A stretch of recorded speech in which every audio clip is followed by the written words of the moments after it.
शेती म्हणजे आता संपलेला विषय आहे. शेती व्यवसायामध्ये एज्युकेशन किती महत्त्वाचं आहे? एज्युकेशनच महत्त्वाचं आहे. मला गावात खूप पोर असे भेटतात ज्यांचं शिक्षण पूर्ण झालंय आणि त्यांना काम नाही, जॉब नाही. कायम एक प्रश्न असतो की मी काय करू, काहीतरी एक बिझनेस सुचव मला की त्याच्याने मी थोडंसं पैसे लावतो, 2-4 लाख रुपये काम करतो. ती त्या पोरांनी काय करायला पाहिजे? हा प्रश्न चुकीचा आहे. कुणीच तुम्हाला धंदा सांगणार नाही, लोक डायरेक्शन सांगू शकतात. बरोबर. तुमची परिस्थिती, तुम्हाला भेटलेली लोक आणि तुमच्यातले पोटेन्शियल हे तुम्हाला धंदा करायला शिकवणार, नाहीतर की तुम्हाला कोणतं सजेशन. शेतीला व्यवसाय म्हणून का बघितलं जात नाही? शेती हा व्यवसाय आहे ह्याचीच कल्पना त्यांना नाहीये. म्हणजे न्यूनगंड, आयडेंटिटीलेस वर्किंग आणि मुळातच थोपवत आलेलं की शेती म्हणजे आता. शेती आणि शेती निगडीत जे व्यवसाय आहेत हे एवढे मोठे का होत नाहीत, तिथंच का अडकले गेले? बिझनेस करताना तुम्ही तुमचं सेल्फ पोटेन्शियल बघितलेलं नाही, तुमच्या एरियाचं पोटेन्शियल बघितलं नाही, तुमचे रिसोर्सेस चेक केलेलं नाही, तुम्हाला जे ट्रेनिंग दिलं त्याने तुम्हाला खरं सांगितलेलं नाही. महाराष्ट्राचे मुख्यमंत्री देवाभाऊ यांना तुम्ही ॲग्रो सायंटिस्ट, शेतकऱ्याला पदवी द्यावी म्हणून तुम्ही एक लेटर लिहिलं. शेतकरी हा सायंटिस्ट आहे असं त्यांनी त्या भाषेत बोलले आणि ह्याला ऑफिशियल कुठं तुम्ही नोटिफिकेशन देत नाही. तुम्ही अनेक उदाहरणं ऐकली असतील, शेतकऱ्यांनी व्हरायटीज तयार केल्या, द्राक्षाच्या व्हरायटी तयार केल्या. आता तुम्ही द्राक्षातील नाना जम्बो नावाची व्हरायटी साध्या शेतकऱ्यांनी डेव्हलप केली. तर अशा अनेक शेतकरी की ज्यांनी स्वतःच्या व्हरायटी केल्या पण त्याला रिकॉग्निशन मिळत नाही. त्या शेतकऱ्यानं जी गोष्ट बनवल्या ती व्यापार स्वरूपात, त्याला धंद्या स्वरूपात पुढे न्यायला त्यानं काय करायला पाहिजे एक्झॅक्टली? तुमचा प्रोडक्ट असा पाहिजे की त्यातनं रेव्हेन्यू जनरेट झाला पाहिजे, लोकांचा प्रॉब्लेम सॉल्व्ह झाला पाहिजे. एक ॲग्री बिझनेस किंवा ॲग्री स्टार्टअप शेतीमध्ये कसा उभा करायला पाहिजे? ज्या क्षेत्रात तुम्हाला काम करायचं त्यातले तगडे 25 मित्र तुमचे पाहिजे. त्या धंद्यामध्ये खरं स्कोप आहे का हे तुम्हाला कळायला पाहिजे, त्यातले चॅलेंजेस तुम्हाला कळायला पाहिजे. ॲग्री बिझनेसमध्ये आपण म्हणतो की पोल्ट्री, डेअरी, फिश, पण याच्या व्यतिरिक्त अजून काय होऊ शकतं आणि बूम होऊ शकतं, त्यामध्ये पैसे भेटू शकतात आणि चांगलं काहीतरी तयार होऊ शकतं? शेतीच्या प्रोसेस जेवढ्या आहेत त्या प्रोसेसच्या प्रत्येक टप्प्यात धंदा असतो, तर तुम्हाला फाइंड आउट करता आला पाहिजे. म्हणजे तुम्हाला कोणी म्हणला असं कर आणि 15 लाख रुपये मिळतील, तर ते खरंच नाही असं म्हणायचं. जे लोक ट्रेनिंग विकतात ना ती लोक खरं बोलतात. कोणताही धंदा हा सगळ्या काठिण्य पातळी क्रॉस करून तयार होतो, असं तर सहज उभा राहत. म्हणजे एका रात्रीत काही मित्रांनो उभा राहत नाही. नाही, एका रात्रीत फक्त स्कॅम होऊ शकतो.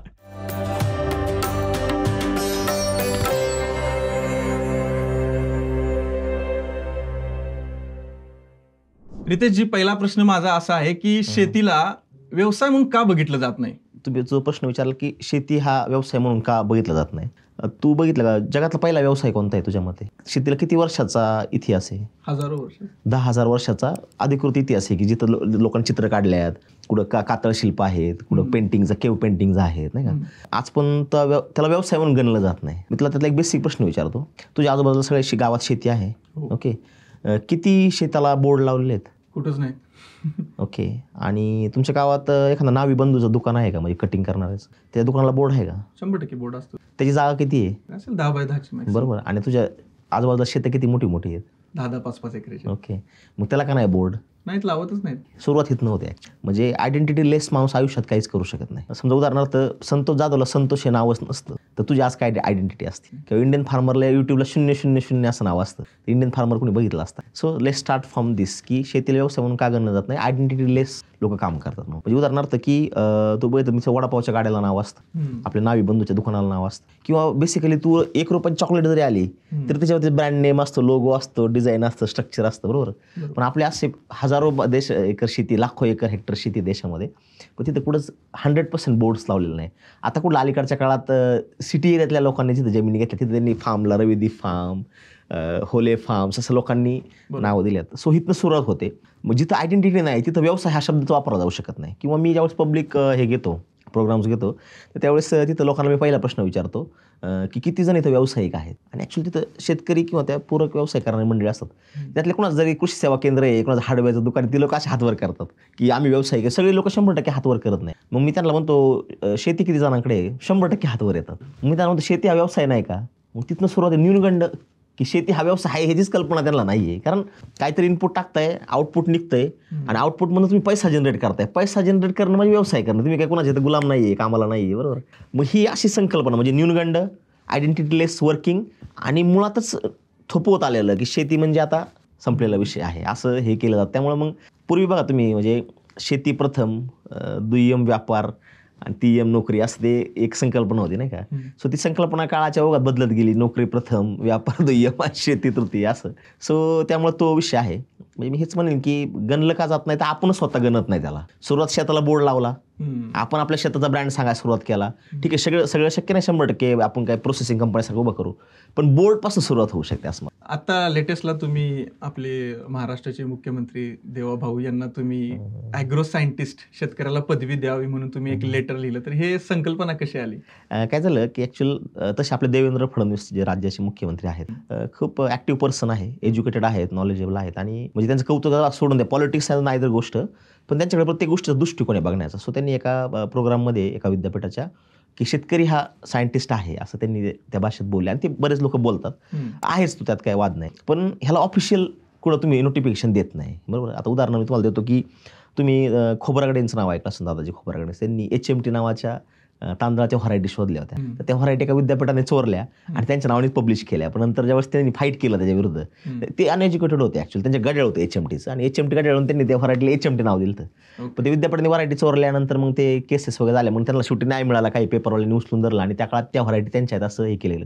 म्हणजे खोब्रागडे हे बेसिक सिंपल उदाहरण झालं, बरोबर. तुम्हाला अजून सांगेल की असे अनेक लोक शेतकरी आहेत की जे स्वतःची प्रॅक्टिस स्वतः डिझाईन करतात. म्हणजे उदाहरणार्थ की पूर्वी काय सगळ्या गोष्टी नव्हत्याच ना शेतीमध्ये, लोक एक रेव्होल्युशन करतच इथपर्यंत आल्यात, बरोबर. फक्त ज्यांनी ऑफिशियल एज्युकेशन घेतलं, तो PhD घेतली तर डॉक्टर सायंटिस्ट झाला, पण इथं रेग्युलर प्रॅक्टिस करणारा नाही झाला का, तर तो डॉक्युमेंट करत नाही त्या गोष्टी म्हणून, बरोबर. सो मग पण त्यांनी काहीतरी फायनल आउटपुट त्यातनं काढलं असतं. सायंटिस्ट काय करतात, प्रत्येक ट्रायलचा नोट करतात, ट्रायल 1, ट्रायल 2, ट्रायल 3, मग त्याचा रिसर्च पेपर पब्लिश करतात, मग नंतर ते सगळीकडे जातात, मग ते सायंटिस्ट म्हणून गणले जातात. तुम्ही अनेक उदाहरणं ऐकली असली, शेतकऱ्यांनी व्हरायटीज तयार केल्या, द्राक्षाच्या व्हरायटी तयार केल्या. आता तुम्ही द्राक्षातली नाना जम्बो नावाची व्हरायटी एका माणसाने साध्या शेतकऱ्यांनी डेव्हलप केली आहे, किंवा तुम्ही एक कोकणामध्ये हरिश्चंद्र देसाई आहे, त्यांनी हरिश्चंद्र नावाची व्हरायटी डेव्हलप केली, जी की ऑरेंज सारखी लागते खायला, नाही का, फणसाची. तर अशा अनेक शेतकरी की ज्यांनी स्वतःच्या व्हरायटी केल्या, पण त्याला रिकग्निशन मिळत नाही. मधल्या काळात गव्हर्नमेंटने काय केलं की सेंट्रल गव्हर्नमेंटनी एक ॲक्ट आणला की ज्यात शेतकरी स्वतःची व्हरायटी रजिस्टर करू शकतो, पण त्याला ते प्रोसेसमध्ये येणं सुद्धा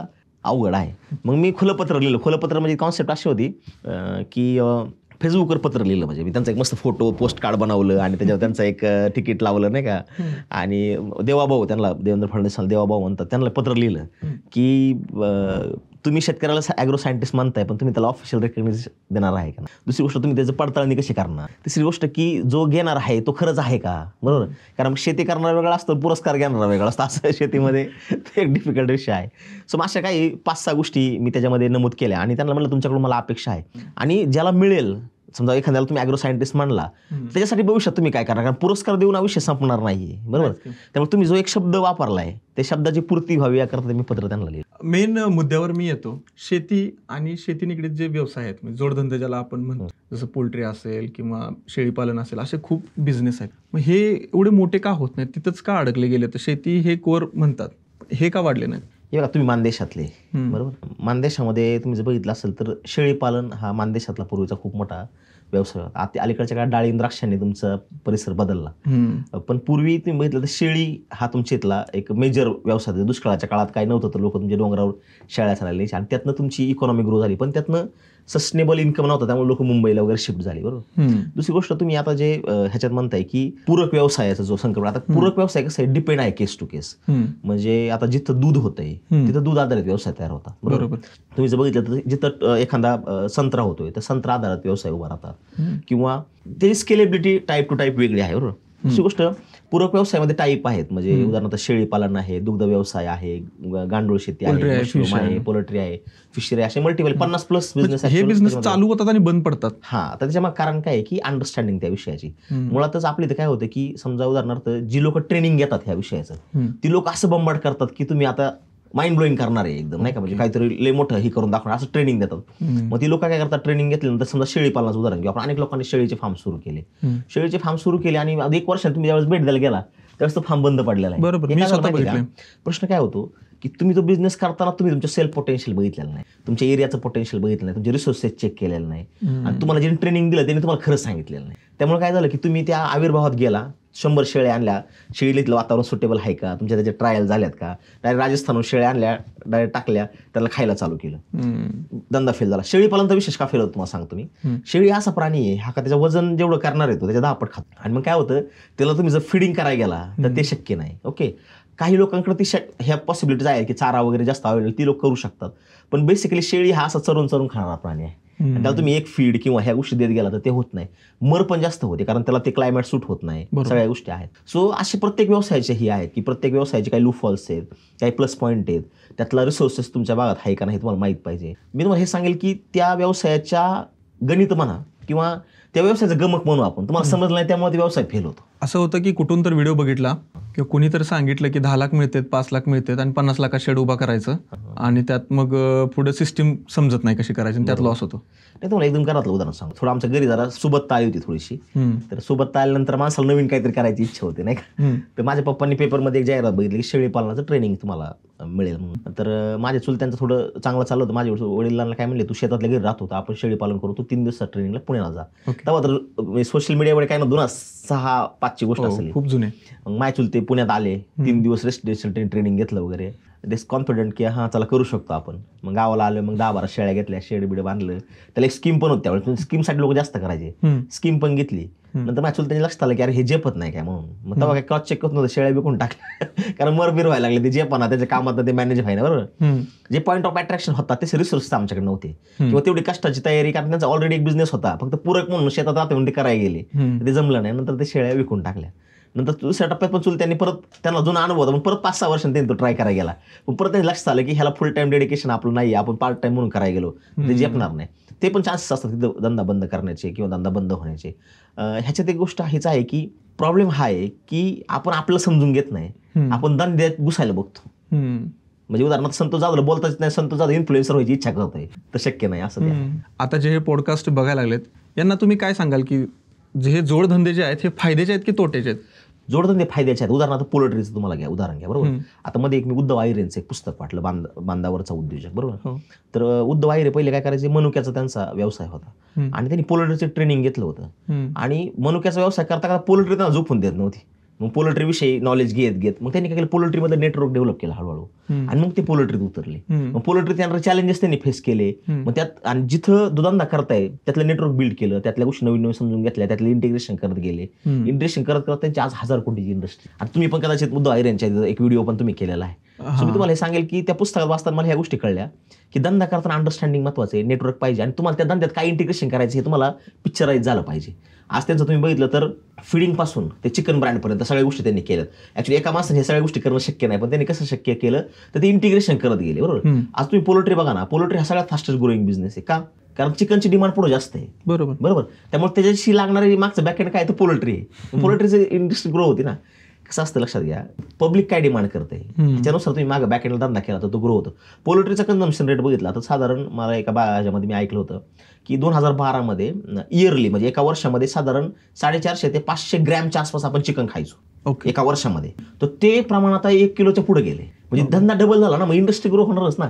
मी तर म्हणले की ते परत जर चेक केलं, आता एवढी दुकानं झालेत. पहिलं म्हणजे हॉटेलला मला आठवतं की नॉनव्हेजचा फोटो टाकले, लोक जेवायला येतील का नाही म्हणून लोक ते नॉनव्हेजचा फोटो टाकत नव्हती. आता लोक बोर्डाला बांधून बकरी कापतात. म्हणजे हा फरक त्या इंडस्ट्री झालाय.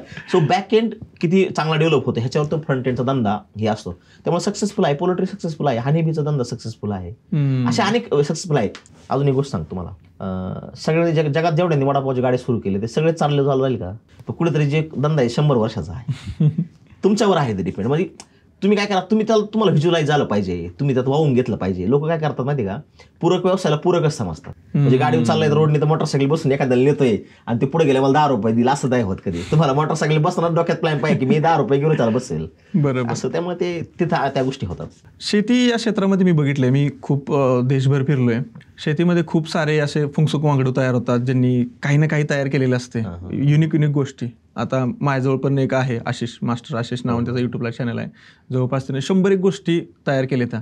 पण ह्या गोष्टी व्यवसाय स्वरूपात पुढे जात नाहीत, ह्या कुठं ना कुठं दबले जातात. तर ह्याच्या पाठीमागचं काय कारण आहे? आता बघ, मास्टर आशिष कदाचित आपल्या दोघांचा कोलॅबोरेटिव्ह प्रोडक्ट असं म्हणतो. कारण आम्ही 2020 साली काय केलं, जुगाडची स्पर्धा घेतली होती आणि आशिष त्यातला 3रा विनर होता बरोबर. मला माहित नव्हतं त्यांनी असं काय केलं ऍक्च्युअली. फक्त त्यांनी तो वस्तू बनवतो हे त्यांनी मला सांगितलं होतं आणि त्याचा आम्ही छोटा व्हिडिओ टाकला होता. त्यांनी काहीतरी डेव्हलप केलं त्याचा आणि तुम्ही त्याला हंट केला. म्हणजे तुम्ही आणि आकाशने त्याला हंट केला आणि हंट केल्यानंतर तुम्ही त्याचा एक व्हिडिओ केला, जुगाडका बादशाह. तो जीप चालवतोय, बंदूक घेऊन गोळ्या मारतोय नाही का, किंवा तू त्याला म्हणतोय की ह्या दुनियातला सगळ्यात असा माळवळच माणूस आहे. तुम्ही सगळं इनोव्हेशन दाखवा बरोबर आणि तुम्हाला त्यातला स्पार्क कळला. मग तुम्ही काय केलं, त्याला स्पेस दिला. स्पेस दिल्यानंतर तुम्ही त्याला व्हिडिओ त्याला बोलता येत नव्हतं ऍक्च्युअली, तुम्हाला आठवत असेल सुरुवातीला, म्हणजे कमी बोलायचा तो, मग तुम्ही त्याला एवढा अग्रेसिव्ह बनवला की तो मिलियन फॉलोअर्स वाला. म्हणजे मी कालच एक शिवराज सिंह चौहानला एक केस स्टडी दिली आहे वाचायला, त्याच्यामध्ये मी लिहिलंय की ITI boy to most influencer, म्हणजे most popular influencer in jugaad, नाही का. तर हे ऍक्च्युली तुम्ही बघा, इनोव्हेशन, म्हणजे मी ह्याला इनोव्हेशन म्हणतो. इनोव्हेशन असंच असतं. आज मास्टर आसिस हा सगळ्यात मोठा इन्फ्लुएन्सर आहे त्या जुगाड इंडस्ट्रीमधला. तुम्ही तर हजारो व्हिडिओ केले जुगाडवर त्या काळामध्ये, बरोबर. प्रश्न काय माहिती का, त्यातला स्पार्क कोणीतरी ओळखला. इंडियामध्ये आपल्या काय माहिती का, इंडस्ट्रीमध्ये आपल्या इथं आहे ना जाऊन शोधलं जात नाही माणूस काय करतो. त्या माणसात समजा एखाद्या शेतकऱ्याला राज्य शासनाचा पुरस्कार पाहिजे, तर त्याला प्रोफाईल बनवायला लागतं आणि त्याला सांगायला लागतं की मी हे केले, मी हे केले, मी हे केले. मग तिथं जाऊन तिथं बसणाऱ्या लोकांना माहित नसतं ह्यांनी काय केले. ओके, मग नंतर ती लोक ठरवतात की ह्याला पुरस्कार द्यायचा नाही ठरवत. उलट मी म्हणतो की ह्यांनी बांधाव जाऊन बघायला पाहिजे की हा करतोय ना, तर ह्याला केलं पाहिजे. तुम्ही मास्टर आशिष जसा हंट केला, तसे अनेक फुलसक वांगडू आहेत, त्यांच्यातला स्पार्क तुम्ही शोधला पाहिजे, त्यांना स्पेस मिळाला पाहिजे, त्यांना आर्थिक मदत मिळाली पाहिजे, आणि त्यांचं जे इनोव्हेशन आहे किंवा त्यांच्यातलं जे कर्तृत्व आहे ते पब्लिकमध्ये शो झालं पाहिजे. ह्या 4-5 गोष्टी झाल्या तर फुलसक वांगडू पुढे येऊ शकतात. म्हणजे दबण्याचं कारण हे आहे की त्यांच्याकडे लक्ष जात नाही. लक्षच जातं, पहिली गोष्ट लक्ष द्या. तुमच्याकडे लक्षच गेलं नसतं कोणाचं, तुम्ही इथं बसले असते का? नाहीच की. किंवा माझ्याकडे कोणाचं लक्ष झालं नसतं, मी तुमच्या पुढे इथं पॉडकास्टला बसलो असतो का नाही. जी लोक जुगाड करत बसतात ती लोक, त्यांच्या जुगाडात प्रेम असतं, त्यांना जाहिरातीत इंटरेस्ट नसतं. लक्षात घ्या, ती जुगाडमध्ये हे असतात. त्याचं कॉम्बिनेशन किती लोकांना करता येतं, हा पण आहे ना. प्रत्येक धंदा करणारा स्वतःला रिप्रेझेंट करायला असायला काय भाग नाही. आणि ह्या पण स्टारच्या गोष्टी आहेत ना, की म्हणजे स्टार म्हणण्यापेक्षा आपण लक वगैरे हा फॅक्टर मानत नाही, पण योग्य लोक भेटण्याचं लक. म्हणजे तुम्ही जर नसते भेटले तर अशी आता तिथं ITI वेल्डिंगच करत बसला असतं, बरोबर. सो हा तर गोष्ट आहे. म्हणजे ह्यात 2-3 गोष्टीचं कोलॅबोरेशन पाहिजे. एक तर पहिली गोष्ट राईट डायरेक्शन पाहिजे, त्या व्यक्तीला योग्य व्यक्ती भेटला पाहिजे. दुसरी गोष्ट गव्हर्नमेंटचा सपोर्ट पण पाहिजे, कारण आपल्या इंडियामध्ये इकोसिस्टमच अशी आहे की तिथं गव्हर्नमेंट सपोर्ट शिवाय काय होऊ शकत नाही. आणि चौथी गोष्ट, त्या व्यक्तीला पण असं वाटलं पाहिजे की मला ते करायचे, कारण माझ्याकडे अनेक फुलसक वांगडवा मला दिसतो अरे हा काहीतरी करू शकतो आयुष्यात, पण त्यांनी का केलं नाही, तर काही लोकांना न्यूनगंड पण असतो. सो असे प्रॉब्लेम असतात, त्यामुळे ती पोरं पुढे येत नाही. मी म्हणतो ह्या सगळ्या गोष्टी तुम्ही बाजूला ठेवा, पण त्या पोरानं एक्झॅक्टली किंवा त्या शेतकऱ्यानं जी गोष्ट बनवल्या ती व्यापार स्वरूपात, त्याला धंद्या स्वरूपात पुढे न्यायला त्यानं काय करायला पाहिजे एक्झॅक्टली. मी तुम्हाला उदाहरण देतो एक सिम्पल, बरोबर. मी जर्नी सांगतो तुम्हाला. सौरभ कदम आणि प्रसाद देशमुख हे दोन लोक होती. ते दोघं, एक जण सिव्हिल इंजिनियर होता आणि एक जण शेतकरी होते, जे डेअरी होती. तर ते बेसिकली ते काय करायचे, एक जण डेअरी दूध कलेक्ट करायचा आणि शेती, असे 2 व्यवसाय ते चालले होते. दुसरा गव्हर्नमेंट कॉन्ट्रॅक्टर होता. पण त्यांचं काय होतं, संध्याकाळी ते रोज संध्याकाळी एकत्र एका कट्ट्यावर बसायचे आणि तिथंच 8-10 मित्र असायचे, ते चर्चा करायचे. आणि चर्चा करताना त्यांची एक गोष्ट अडचण लक्षात आली की कांदा आहे ना, म्हणजे कांद्याची जी रोपवाटिका असते, ती कांद्याची रोपवाटिका तयार करायला खूप अडचण यायची. म्हणजे हाताने असं बी टाकलं जायचं, वाऱ्यामुळं ह्याच्यामुळं ते उगवण क्षमता 100% होत नव्हती, पाणी साचलं की ते हे व्हायचं, बरोबर. असं बसलं त्यांची चर्चा सुरू होती. मग 8-10 मित्र चर्चेत बसले होते. मग हळूहळू मित्र कमी होत गेले, हे दोघंच राहिले शेवटी. नंतर हे दोघं डीप चर्चा करायला लागले, काय करायचं. मग त्यांनी काय जुगाड बनवलं. परवा दिवशीच मी त्याचा एक फोटो मागवला होता आणि ते जुगाड त्यांनी बनवलं. जुगाड बनवल्यानंतर जुगाड बनलं, सगळ्या गोष्टी झाल्या आणि त्यांनी त्यांच्या शेतात वापरलं. फॅब्युलस रिझल्ट आले. त्यांचे एक नितीन धूस नावाचे एक शेतकरी आहेत, त्यांनी ते वापरलं. ते नॅशनल अवॉर्ड विनर फार्मर, त्यांनी जरा प्रोत्साहित केलं, यार भारी केले तुम्ही. मग त्यांनी शेतकरी गटाने वापरायला चालू केलं आणि मार्वलस रिझल्ट आले त्याचे त्या सीझनमध्ये. मग ते मशीन बनलं, काम झालं, ते थांबून गेले, आपापल्या कामाला लागले. त्याचा एक व्हिडिओ एक जणांनी काढला, व्हायरल केला. व्हिडिओ व्हायरल केल्यानंतर आता मी तुम्हाला हे स्टोरी फॉर्मॅटमध्ये सांगतो, जेणेकरून तुम्हाला टप्प्याटप्पे लक्षात येईल, बरोबर. त्यांच्या पण लक्षात नव्हतं की आपण असं काय वेगळं केलं, पण आपला एक प्रॉब्लेम सॉल्व्ह केलाय बेसिक लेवलला, असं त्यांच्या लक्षात आलं. लक्षात आल्यानंतर मग त्यांनी काय केलं की तो व्हिडिओ व्हायरल झाला. एक व्यक्ती खूप दूर अंतरावरून त्यांच्या इथं आला, म्हणलं मला तुम्हाला भेटायचं, तुम्ही कोण आहे. मग ते भेटला. तो म्हणला, एक काम करा ना, ते तुम्ही हाताने वाढायचं केलं, मला एक बैलाचं वाढायचं. ते म्हणजे हे आमचा काही बिझनेस नाही, आम्ही काही करत नाही, आमचे धंदे वेगळे आहेत, फक्त आमचा एक प्रॉब्लेम होता, आम्ही सॉल्व्ह केलाय. तर मग ते व्यक्ती म्हणला, नाही मला तुम्ही करूनच द्या, काहीच का. तो मागत लागला त्यांच्या आणि पैसे हातात देऊन गेला, म्हणला हे पैसे घ्या, मला करूनच द्या. ते दोघं पण शॉक झाले यार, की हे असं कसं काय, म्हणजे नाही का. ठीक आहे म्हणजे चला, आता हे बिचारा एवढा फोर्स करतात, आपण एक बनवून देऊ त्याला. मग त्यांनी त्याला एक जुगाड बनवून दिला. नंतर दुसरा एक शेतकरी होता, त्यांनी काय केलं, ते मशीन घेतलं.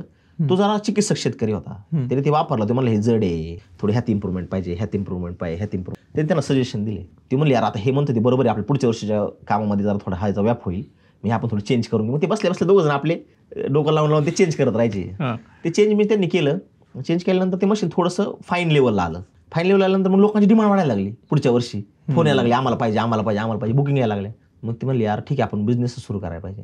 आता हे दोघं ऑलरेडी एक्झिस्टिंग बिझनेस करत होते, पण ते सोडत नव्हते, कारण तिथे इन्कम सुरू होता, बरोबर. मग ते म्हणले ठीक आहे, आपण नाईटला हे करायचं. मग त्यांनी ते थोड्या मशीन्स डेव्हलप केल्या, मग हळूहळू विकायला चालू केलं. मग डे बाय डे त्या चेंजेस होत गेले.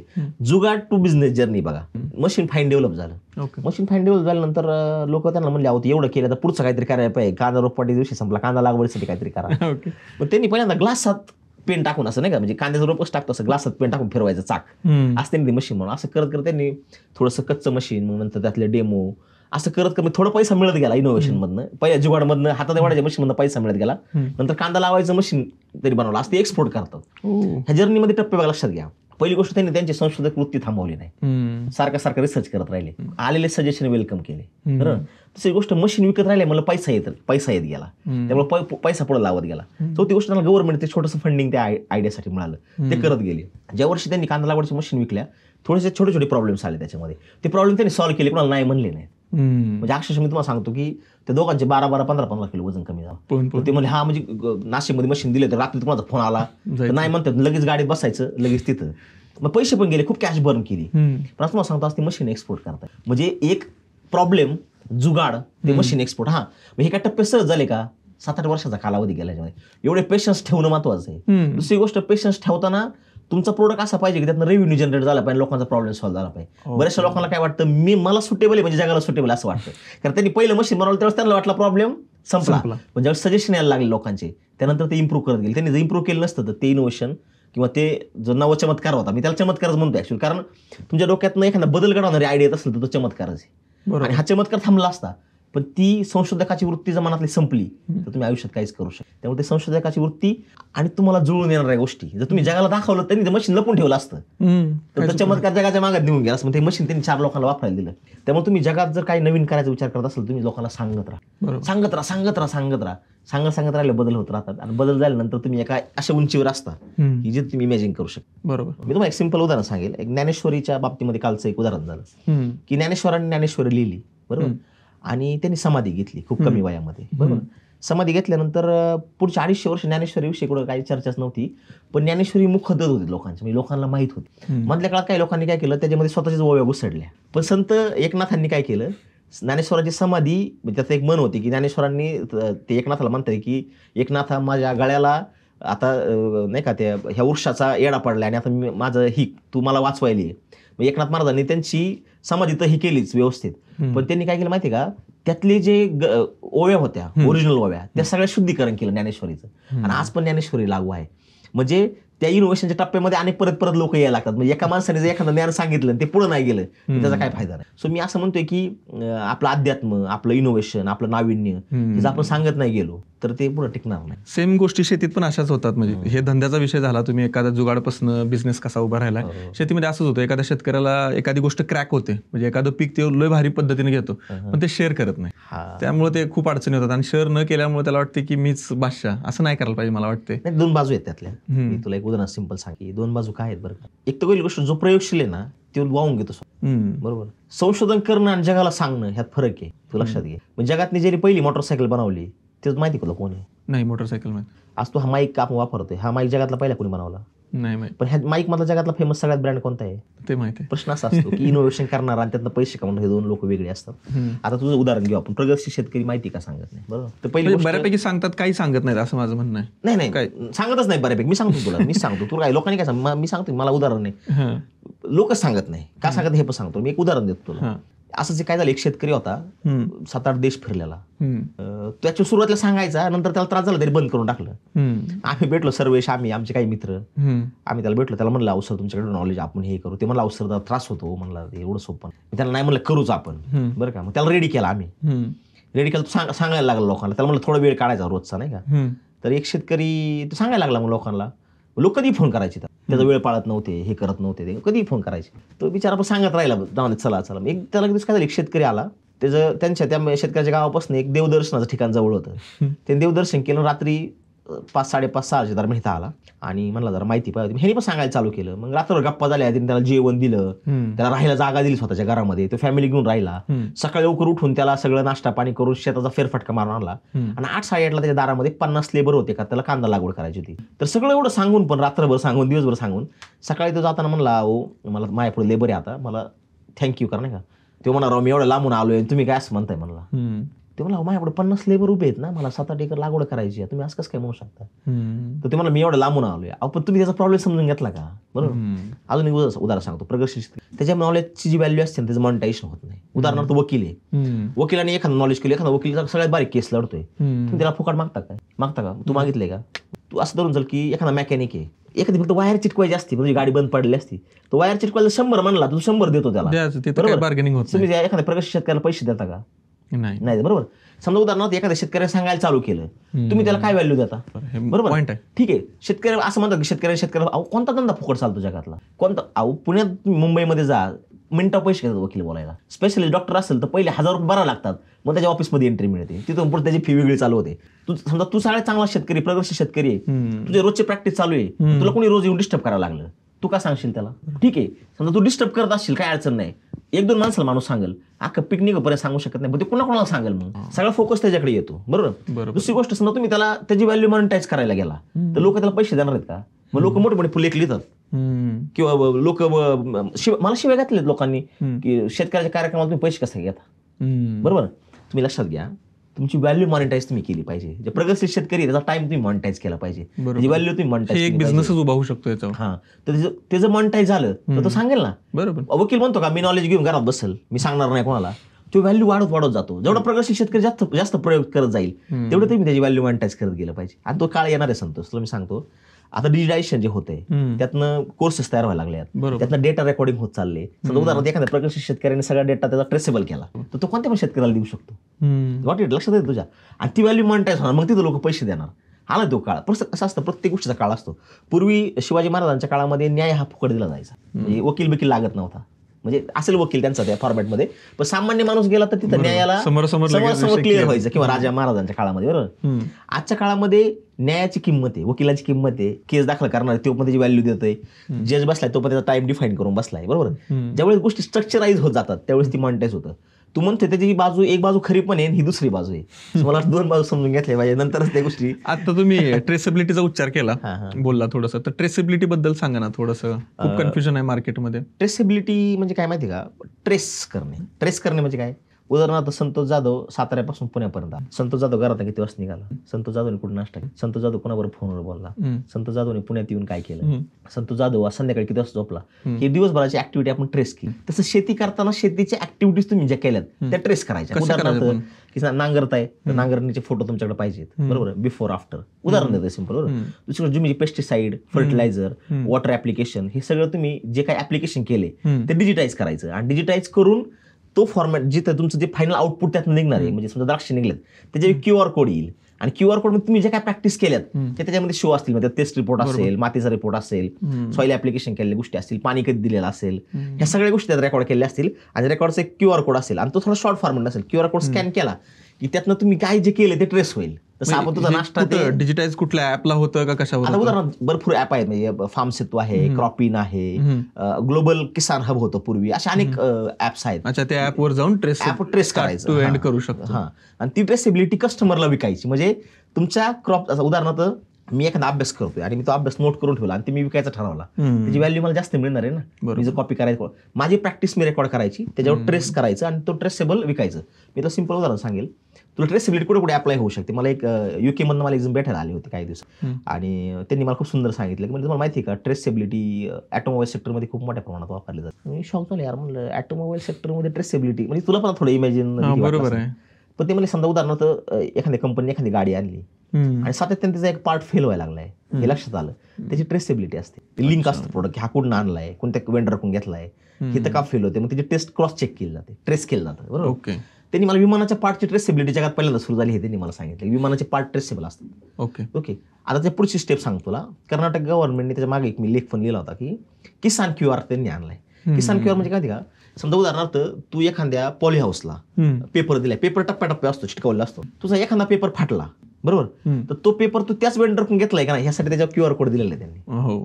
म्हणजे कळलं की ह्याच वेंडरचा पेपर आहे, कारण काही वेंडर नाही होऊन पडायचे. दुसरी गोष्ट, कर्नाटक गव्हर्नमेंटने ड्रिप मध्ये काय केलं, तिथं ट्रेसेबल सिस्टीम दिली. म्हणजे काय करायचे लोक, हिथलं ड्रिप काढायचे आणि पुढच्या शेतात नेऊन टाकायचे. मग त्यांनी काय केलं, त्याला QR कोड दिलाय की एकदा तू तिथं ड्रिप टाकलं की परत तुला ते क्रॉस. पेस्टिसाइड फंजिसाइड मध्ये पण त्यांनी QR कोड आणलाय. किंवा महाराष्ट्रामध्ये तू बघितलं असं, एक राई नॅशनल सीड नावाची कंपनी, तिने ट्रेसेबल QR कोड सीड आणले आणि गव्हर्नमेंटने आता कंपल्सरी केले की ट्रेसेबिलिटी तुम्ही द्यायची. काय झालं, हा अजून फायदा सांगतो तुला. राई नॅशनल सीड्सने जे सीड आणलं, काही लोकांनी त्यांचं डुप्लिकेट करायचा प्रयत्न केला, पण त्यातनं काय झालं, QR कोड स्कॅन केला आणि त्यात माहिती भरली की लगेच पटापट लोक सापडले, कोणी डुप्लिकेट केले. हो. त्यामुळे शेतकऱ्याची फसवणूक कोणी करू शकणार नाही या आणि माध्यमातून. सीट्स मध्ये तर मोठी फसवणूक हा होते. सगळ्यात मोठी फसवणूक होती, सगळ्यात फ्रॉड इंडस्ट्री मानली जाते. पण त्यात कोणीतरी चांगली प्रॅक्टिस सुरू केली. जे ऑथेंटिक माणूस आहे तो चांगली प्रॅक्टिस अडॉप्ट करतो आणि त्यातनं मग ट्रेसेबिलिटीने प्रॉब्लेम सॉल्व्ह व्हायला लागले. फूडमध्ये पण युरोपमध्ये तर कंपल्सरी ट्रेसेबल तुम्हाला द्यावं लागते फूड. मी आत्ताच मध्ये नितीन कामतचा एक पॉडकास्ट बघत होतो, त्यामध्ये ते काय म्हणले की मला जर ह्या टेबलवर हे फूड आलेलं आहे, हे जर मला कळालं कुठल्या शेतातनं आलं आणि ह्यात काय रेसिडी फ्री आहे का कसं आहे, तर मी पाहिजे तेवढे पैसे द्यायला तयार आहे. ऍक्च्युली ही युरोपात ही प्रॅक्टिस सुरू आहे आता. म्हणजे आपल्या इंडियन सिस्टममध्ये काय माहिती का, आपण हायजिनिटीला आपलं हायजिनिटी किंवा चांगल्या व्हॅल्युएबल प्रोडक्टला आपलं मार्केट अजून तेवढं हे नाही, तयार नाही. ती होईल हळूहळू. मी काय सांगितलं, बदल हा हळूहळू होत असतो. म्हणजे उदाहरणार्थ 2004ला तू मोबाईल घेतला तर त्यावेळेस तुला असं वाटलं होतं का तू अमेरिकेतल्या मित्राबरोबर व्हिडिओ कॉल फ्रीमध्ये बोलू शकशील? नाही, फ्री मध्ये तर नाही. मला नव्हतं वाटलं कधी. म्हणजे मला जर कोणी असं म्हणलं असतं 2004 मध्ये, मी त्यांना येडा झालाय. पण आज ते शक्य आहे. आज आपण 2024 मध्ये बघतोय की तो म्हणजे आपण ते व्हिडिओ कॉलवर बोलू शकतो, एक इझिली फ्री कॉल होऊ शकतो. हे पण आपण इमॅजिन नव्हतं केलं. इन्कम आउट गोईंगला ₹1.5 पडायचा त्यावेळी, पण आज ते सगळं आपण फ्री करतोय. तर हे कोणालाच खरं नसतं वाटलं. एक ॲग्री बिझनेस किंवा ॲग्री स्टार्टअप शेतीमध्ये कसा उभा करायला पाहिजे? कारण मी बघतोय शेतीत स्टार्टअप किंवा ॲग्री बिझनेस तयार होतच नाहीत.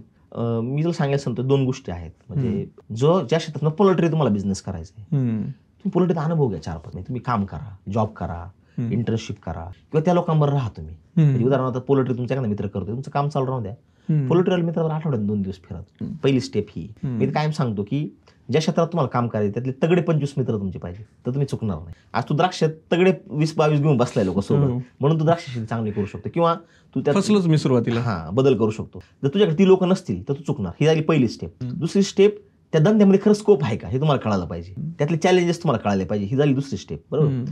तिसरी स्टेप ही की धंदा सुरू करताना तुझं पोटेन्शियल आहे का ते करण्याचं, बरोबर. म्हणजे मित्राबरोबर फिरतोय म्हणजे ह्याचा शेवट नाही झाला, फक्त तुला ज्ञान मिळालं. तिसरी गोष्ट, तुझं पोटेन्शियल तू चेक केलंय का की मी तिथं फिट होऊ शकतो का, हा तिथला कळलं की होऊ शकतं. चौथी गोष्ट, तुझ्याकडे रिसोर्सेस आहेत का, ते म्हणजे उदाहरण पैसे आहेत का, जागा आहे का, ते जागा ते फेवरेबल कंडिशन्स आहेत का, हे झालं. त्या पुढची स्टेप, तुला तिचं मार्केट करता येणार आहे का. समजा तू एखादा बाय प्रोडक्ट बनवला, तुला तिचं मार्केट करता येणार आहे का, ती गोष्ट. सर्टिफाईड करता येणार आहे का तो प्रोडक्ट, सर्टिफिकेशन खूप महत्वाचे आहेत.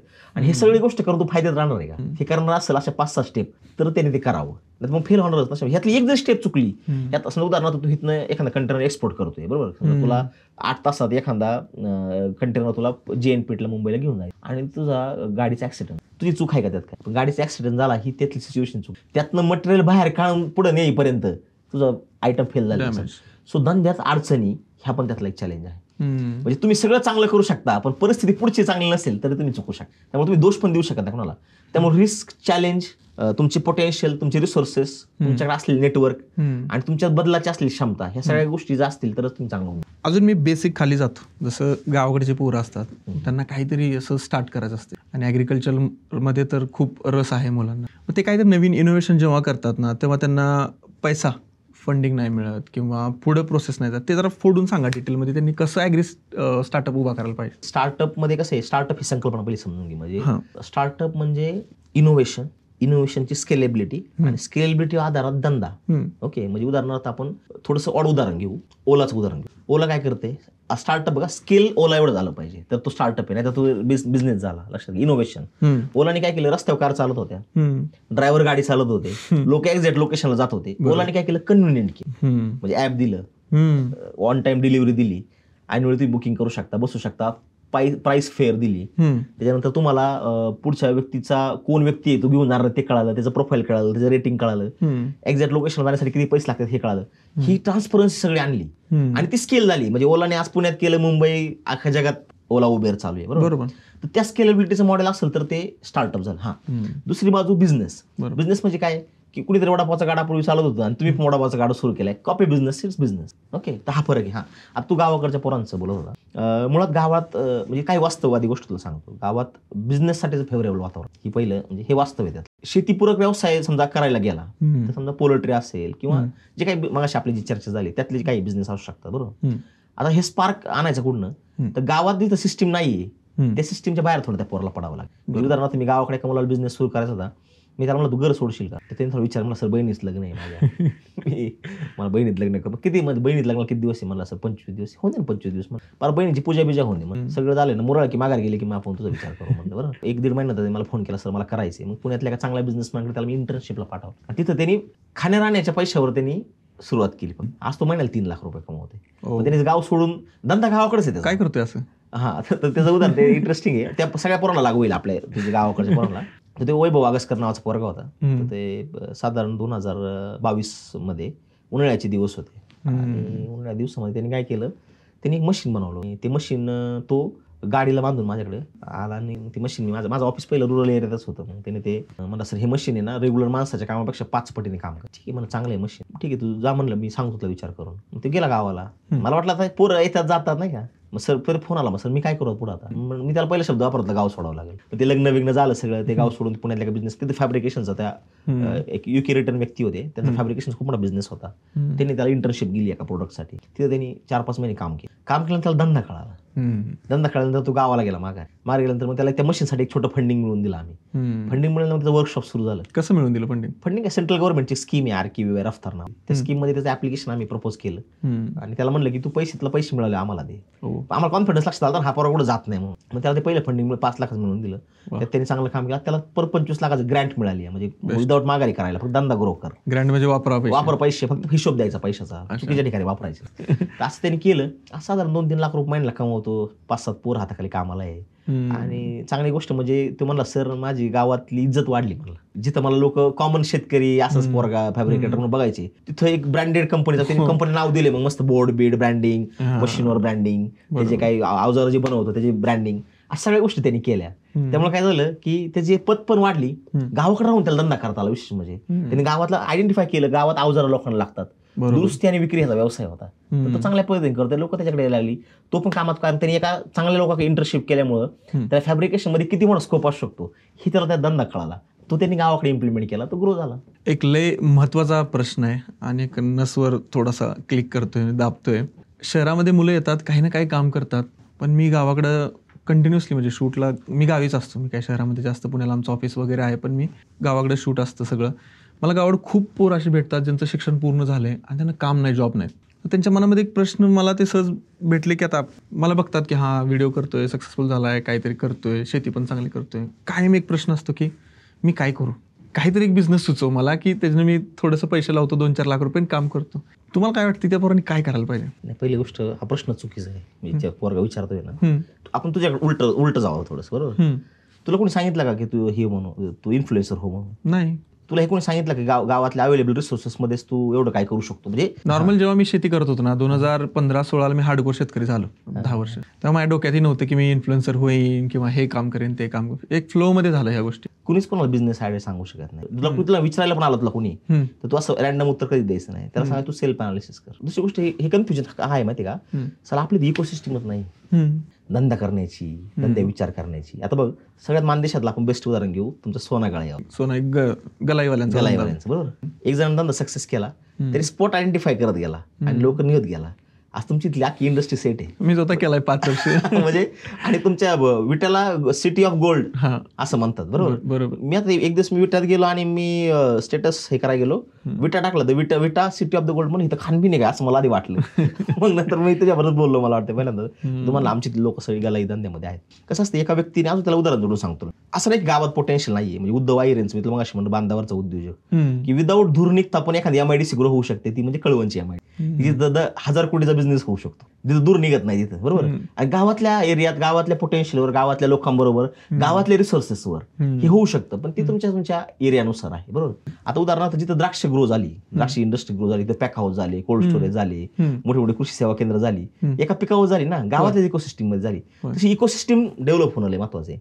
त्यामुळे ती जी मुलं आहेत ना आता त्यातला जो पायोनियर असेल तर तो तसा पाहिजे. तेवढा स्पार्क वाला पाहिजे किंवा त्याला कोणीतरी तशी संधी दिली पाहिजे तसं करण्याची. उदाहरणार्थ मी तुला एक चांगलं उदाहरण सांगेल. आमची एक MIDC आहे आणि ती MIDC मध्ये एक दिवस एक व्यक्ती रोडनी चालला होता आणि तो फुल कामाने डबडबलेला होता आणि एक मुलगा मोटरसायकल चालला तिथनं. तर त्यांनी त्याला बघितलं आणि त्यांनी मला यायचंय का. आता तो व्यक्ती पण जरा इनशर्ट करून विचारा चांगला होता. ते म्हणलं बसा गाडी सोडतो तुम्हाला. त्यांनी त्या कंपनीच्या गेटला सोडलं. ते म्हणला मी ते इंटरव्ह्यूला आलोय कॉन्टॅक्टमध्ये राहू म्हणला. नंबर शेअर झाला.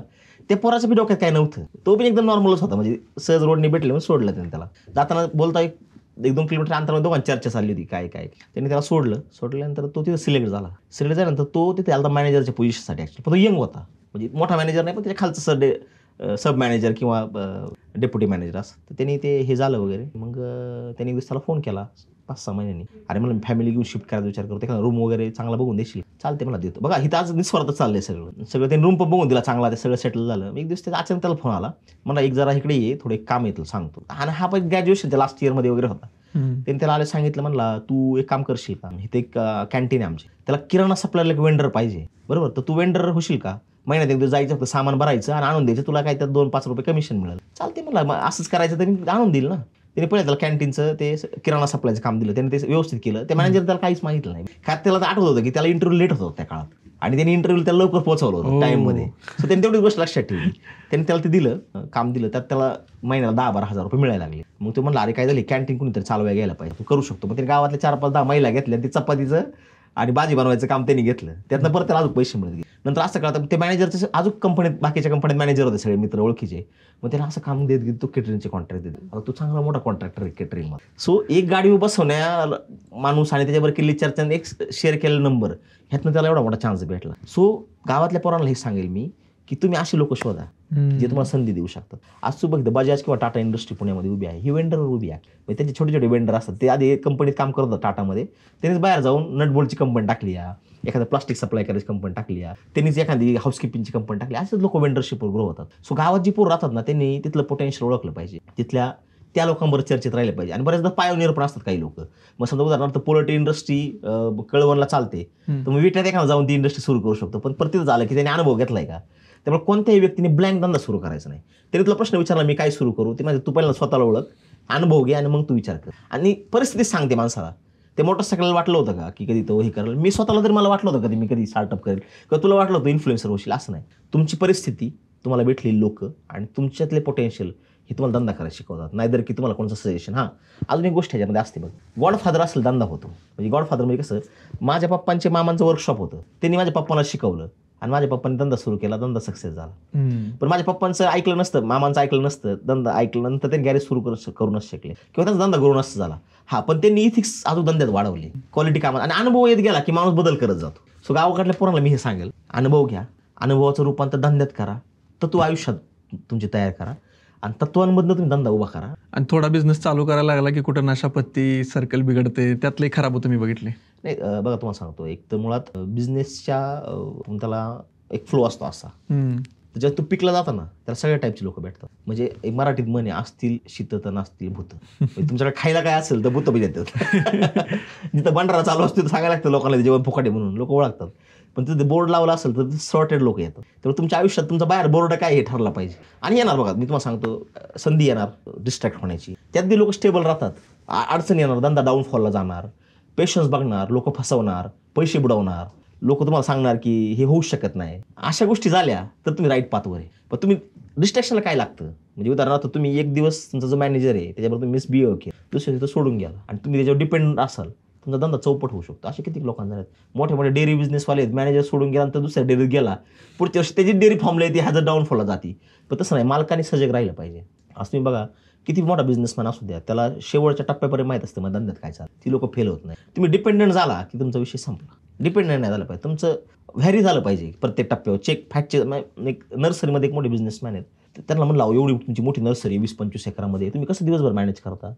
ते म्हणजे मी फॅक्ट्स घेतो दिवसाच्या, मला लगेच कळतं कोणी काय केलं. तिथं फॅक्ट्स डाऊन दिसली की लगेच तिथं त्या डिपार्टमेंटला चेक करायचं नक्की काय चाललंय. 100% फॉल्ट सापडतो, लगेच तिथं करेक्ट करून घ्यायचं. त्यामुळे पुढचे लोक चुका करतात. मी थोडक्यात काय करतात ते काय करतात, दिवसभराची ऍक्टिव्हिटी आहेत त्याचे पॅरामीटर चेक करतात, किती लेबर आले, किती इनवर्ड झालं, किती आउटवर्ड झालं, काय चालू आहे, किती कॅश आली, ह्या महिन्यातला फ्लो काय होता, हे सगळं ते एका शीटमध्ये हे मॅनेजमेंटचं स्किल स्किल आहे.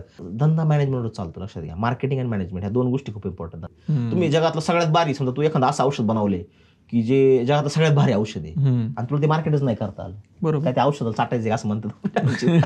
बरोबर. आणि एखादा असा प्रोडक्ट असतो की जो म्हणजे आता नशा करणाऱ्या गोष्टी बघ ना, म्हणजे आपण नशाचं उदाहरण घेऊ, सांगायला लागतं कोणाला, पण त्याचं मार्केट असं क्रिएट केलं गेलं असतं की लोक त्या कुठं बघेल तिकडे बोर्ड दिसतात आणि ब्रँड लगेच प्रसार होतो त्याचा. असं सर्वगोष्टी होते, सर्वगोष्टी ऍड्स तयार होतात, नाही का? बरोबर, त्या गोष्टी डायरेक्टली बोलत नाहीत पण ते ऍड अल्कोहोलचीच असते.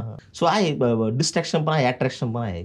चॉईस आपली आहे. म्हणजे आपला आजचा बोलायचा विषय हा बिझनेसच आहे, म्हणून मी तुम्हाला हे मुद्दामून बोललो, कारण मी गावात बरोबर आहे ना. बघतोय ह्या गोष्टी. खूप भयंकर वाईट परिस्थिती आहे, कारण जॉब तर सगळ्यांना नाहीत भेटू शकत ना, आणि त्यांना काय करायचं ते कळणं झाले. सगळे धंदा पण नाही करू शकत, हे पण गोष्ट लक्षात. म्हणजे लोकांनी असं नाही केलं पाहिजे की काय नाही तर धंदा करू. आणि एक फॅड आहे तुला सांगतो, असं ते वाईट पण ऍक्च्युअल. काय ना करू, स्वतःच धंदा करा.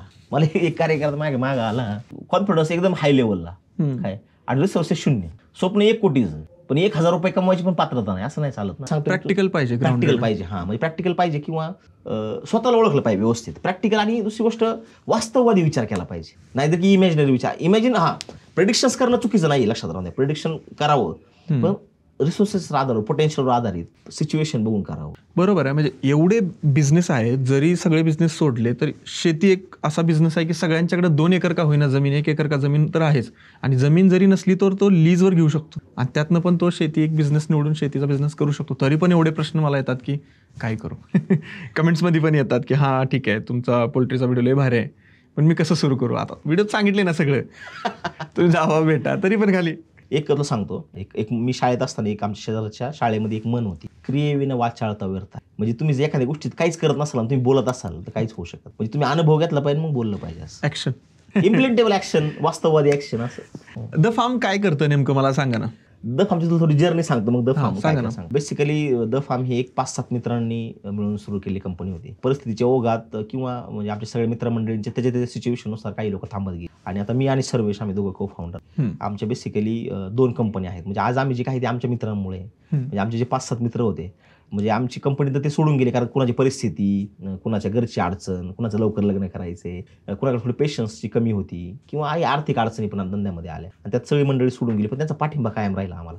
हा, दुसरी गोष्ट की द फार्म काय आहे. द फार्म ही एज्युकेशन आणि रिसर्चमध्ये काम करणारी कंपनी. म्हणजे बेसिकली तुम्हाला ॲग्रिकल्चरमध्ये बघितलं तर एज्युकेट करणारं कोणी नाही आहे, तुम्हाला राईट सांगणारं कोणी नाही, अट्रॅक्टिव्ह सांगणारे खूप लोक आहेत, खरं सांगणारं. तर आम्ही एज्युकेशनमध्ये काम करतो. आम्ही ऑनफिल्ड वर्कशॉप्स घ्यायचो पूर्वी, आता आम्ही डिजिटल प्लॅटफॉर्म्स, त्यातनं आम्ही वेगवेगळे कोर्सेस डिझाईन करून ते लोकांना देतो, आणि त्यातनं जी लोक ते कोर्सेस बघून ज्यांना पुढे भविष्यासाठी काय मदत लागते त्यांना आम्ही डायरेक्शन पाथ देतो, त्यांना सपोर्ट करतो. अशा पद्धतीने आमचं एज्युकेशनमधलं काम चालतं. तर दुसरी गोष्ट आमचं रिसर्चमध्ये आमची एक दुसरी कंपनी आहे, त्याच्यामध्ये बेसिकली आम्ही ऑन ग्राउंड रिसर्च असतो. काय रिसर्च करता? कमोडिटीच्या बाबतीमधला रिसर्च असतो, इम्पॅक्ट अनालिसिसच्या बाबतीमधला रिसर्च असतो, किंवा एखादा नवीन धंदा सुरू करायचा त्या बाबतीतला रिसर्च असतो. तर असे वेगवेगळे 5-6 पॅरामीटर आहेत, त्या पॅरामीटरमध्ये रिसर्च आम्ही करून देतो. समजा उदाहरणार्थ संतोषला असं वाटतं की माझ्या एरियामध्ये पोल्ट्री बिझनेस सुरू करायचा आहे, खरं पोटेन्शियल आहे का, तर आम्ही त्याला ते पोटेन्शियल चेक करू. तुम्ही रिसर्च करून देतो. आम्ही गव्हर्नमेंटसाठी काम केलंय, आम्ही बिग 4 साठी काम केलंय.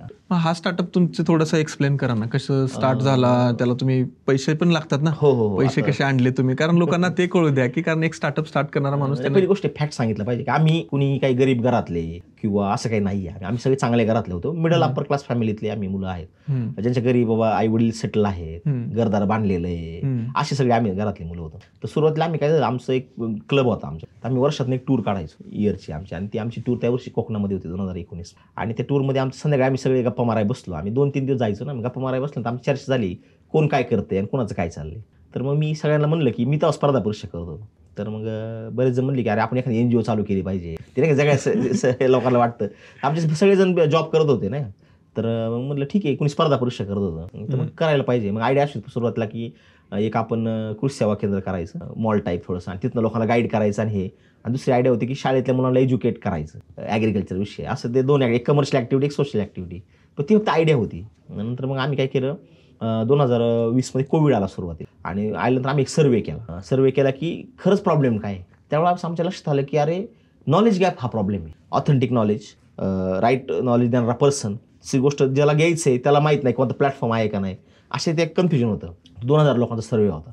मग त्यातनं फाइंड आउट झालं की लोकांना एज्युकेशनमध्ये खूप गरज आहे. आणि मग आमच्या एज्युकेशनची जर्नी सुरू झाली. मग आम्ही वर्कशॉप्स घ्यायला लागलो. आम्ही काय करतो, समजा उदाहरणार्थ मी तुला एक सिंपल उदाहरण सांगेल की लोकांची कॉस्ट ऑफ प्रोडक्शन खूप वाढत होती, आणि हा मेजर प्रॉब्लेम शेतीमधली कॉस्ट ऑफ प्रोडक्शन. तू पण ती फेस केली असेल. बरोबर. मग आम्ही काय केलं, एक सायंटिस्ट हंट केले, आणि त्या सायंटिस्ट बरोबर आम्ही थोडंसं विचारलं की सर कॉस्ट ऑफ प्रोडक्शन कसं कमी होऊ शकतं. मग त्यांनी काही आयडिया सांगितल्या, आम्ही फॅक्ट चेक केला, आम्ही थोडासा रिसर्च केला की होऊ शकतं का.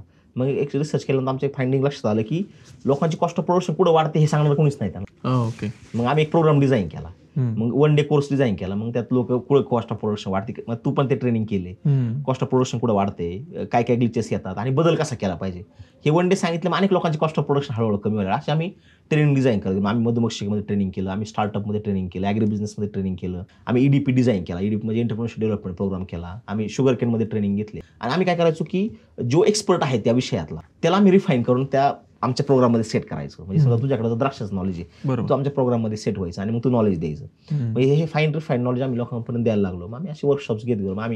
आम्हाला अभिमान आहे की आम्ही JCB फाउंडेशनसाठी EDP प्रोग्राम घेतला आहे. आम्ही महाराष्ट्र गव्हर्नमेंटची किती ट्रेनिंग घेतली, आम्ही सेंट्रल गव्हर्नमेंटच्या अनेक म्हणजे त्यांचे प्रोग्राम शेतकऱ्यासाठी त्यासाठी ट्रेनिंग घेतली. आम्हाला सेंट्रल गव्हर्नमेंटचं एक फंडिंग त्यानंतर मिळालं. आणि फंडिंग आणि मग येणारा रेव्हेन्यू आणि फंडिंग अशा दोन्हीचं कॉम्बिनेशन करत आम्ही गेलो. ह्यात असं नाही की आम्हाला काही अडचण नाही आली. अशी वेळ पण आलेली आहे की आम्ही विचारत होतो की पुढच्या महिन्यात आपण बंद करून, ही पण वेळ आली. असं हे मान्य केलं पाहिजे. आणि आज 5 वर्ष आम्ही बूस्ट्रॅप आहे. म्हणजे आम्ही जेवढं कमवतोय तेवढं गाला होतोय, पण आम्ही आयडिया ग्रो करत चालली. म्हणजे जिथं आम्ही 2020ला होतो 25 आम्ही आता एक स्टेप अचीव्ह केलेली. आमच्याकडे मुलं कामाला आहे जॉबला, त्यांचे पगार पाणी, आमचा पगार, हे सगळं करून आम्ही अचीव्ह करत चाललोय. असं नाही की आता आम्हाला ऑफर येत आहेत की चला गव्हर्नमेंटवर कोलॅबोरेशनची ऑफर येते, असं आम्ही स्टेप बाय स्टेप चाललोय. पण कसं असतं लक्षात घे, तुला जो मी तो पाथ सांगितला असा, तो पाथ पहिल्यांदा असाच असतो, नंतर तो असा असतो. ओके, आणि जर तुम्ही टिकला तर मग तुम्ही असं परत जाता, नसेल तर असा. आम्ही आता ह्या पाथमध्ये आम्ही स्टेबिलिटीच्या पाथवर आम्ही आता स्टेबल झालोय. आता आम्हाला ग्रो करायचं. म्हणजे पहिली स्टेप आमचं क्लाइम्बिंगची आहे, डोंगर चढतानाची आहे, नंतर आमची सपाट चालायची आहे आणि मग पुढचा डोंगर चढायची. तर आता आम्ही सपाट चालल्याच्या स्टेजमध्ये आता डोंगर पुढचा. सो अशा अडचणी पण आल्या. म्हणजे असं अनेकदा असं वाटलं की मी म्हणजे अक्षरशः तुमच्या फॅमिली सपोर्ट थोडा महत्त्वाचा आहे. बिझनेस पार्टनरमध्ये पण क्लॅशेस होतात. म्हणजे आता माझा बिझनेस पार्टनर सर्वेश वैचारिक क्लॅशेस होतं. म्हणजे ते काय आतून नसतं, मुद्द्यावर. समजा एखाद्या व्यक्तीवर आपल्याला डील करायची तर समजा सर्वेश म्हणतो यार आपल्याला डील करायची, पण तू हा व्यक्ती चेक केलाय का? मार्केटमध्ये असा मेसेज असतो की हा व्यक्ती फ्रॉड आहे, हा व्यक्ती लोकांचे पैसे देत नाही. मग त्याचं बरोबर असतं सर्वेचं, यार हे अशी पण लोक असतात नाही का. मग त्यावेळेस मग थोडी डेअरिंग करायची असते. समजा 1 लाखाचं काम आहे, तर मग आपण काय करायचं, 17,000 रुपये जेवढी आपली कॉस्ट तेवढी काढून घ्यायची, 30,000 जो प्रॉफिट आहे त्यात रिस्क घ्यायची. असं आम्ही हे केलं. मग करत गेलो आम्ही, खूप प्रोजेक्ट्स केले. मी देश फिरलोय अख्खा. तो असं वेस्टर्न इंडिया जो आहे ना, तो सगळं फिरून झालाय माझा. किंवा तू महाराष्ट्रात प्रत्येक जिल्हा, प्रत्येक तालुका बऱ्यापैकी मी जाऊन आलोय. आणि ह्यात अजून गोष्ट आहे की चांगली लोक भेटत गेली. म्हणजे मी आवर्जून काही लोकांची नावं सांगेल की डॉक्टर अंकुश चोरमुले, डॉक्टर प्रफुल्ल गाडगे, बाजीराव गागरे, क्लब हाऊसचा शेतकऱ्यांचा ग्रुप आहे, किंवा होय आम्ही शेतकरीची टीम आहे, किंवा अनेक एंटरप्रेन्योर्सचे काही PA आहेत. ओके, काही गव्हर्नमेंट सिस्टीम मधले लोक आहेत, काही सायंटिस्ट आहेत. ह्या सगळ्या लोकांनी ना आम्हाला सपोर्ट पण दिला. म्हणजे धंदा करत असताना अडचणी येत नाही अशातला काय भाग नाही. तुम्हाला चांगली लोक पाहिजेत, पैसे येत राहिले पाहिजे. बरोबर. बऱ्याचदा असं होतं की आपल्या आयडियामध्ये खूप स्कोप असतो, पण टाइम चुकीचा असतो. म्हणजे आम्ही जेव्हा टेकची सुरुवात केली तेव्हा टाइमच नव्हता टेकवाला. आता टेकचं थोडं ग्रो होत चाललंय. सो मग आता आमची वेळ येईल आणि टेक पण ग्रो होईल. बरेचसे काही लोक काळाच्या आधी विचार करतात, असं पण होतं. सो आम्ही आता असं तू समज की आम्ही आयडिया फाईन पुरवणे, आम्हाला काय वेगळे सांगाय. आम्ही पहिलं काय करायचो, आम्हाला असं वाटतं आम्ही सगळंच करू शकतो, असं पण आम्हाला वाटायचं. ट्रेनिंग पण करू, ऑफलाईन पण करू, शेती पण करू, लोकांना सल्ला पण देऊ, सगळं करू, असं पहिलं आम्हाला 1-2 वर्ष वाटलं. मग 2-2.5 वर्ष झालं, पहिले 1000 दिवस झाल्यानंतर आम्हाला लक्षात आलं की आता हे रिफाईन करायचं. मग आम्ही एज्युकेशन रिसर्च रिफाईन मॉडेलमध्ये, आणि आज आम्ही फुल प्रूव्हन मॉडेल घेऊन चाललोय. कुणी आलं की आमचं SOP क्लिअर आहे, कोड क्लिअर आहे, काय द्यायचं हे क्लिअर आहे. हे जायला वेळ लागला.